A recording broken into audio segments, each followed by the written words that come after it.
Oh, kayo mga tuwad kong, ha? Nung hindi umaattend, galit na galit kayo, sabi niyo naduduwag, ha?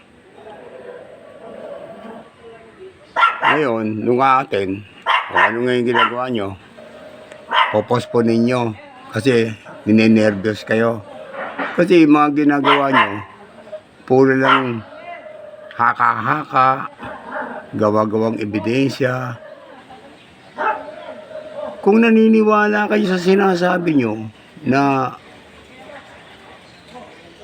tama kayo, may husgado ha. Ba't hindi nyo dalhin? Hindi naman kayo husgado. O, doon nyo dalhin. Hindi yung puro lang kayo ngaw-ngaw dyan, ngaw-ngaw.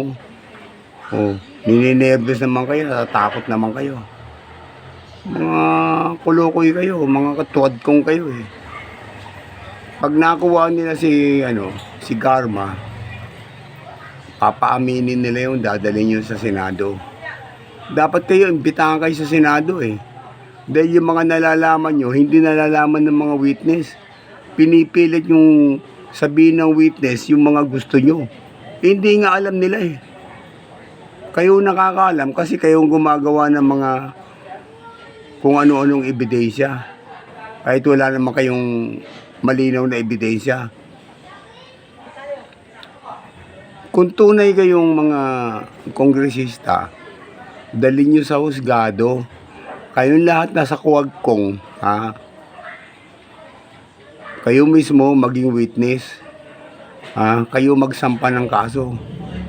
Para kayong mga kuwago dyan eh. Patingin-tingin lang eh. Ginagastos nyo yung pera ng bayan, samantalang bilyon-bilyon nawawala na ninanakaw ninyo. Ha?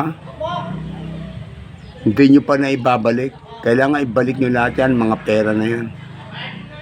Nalubog na yung lugar nyo, nalubog na ang lahat.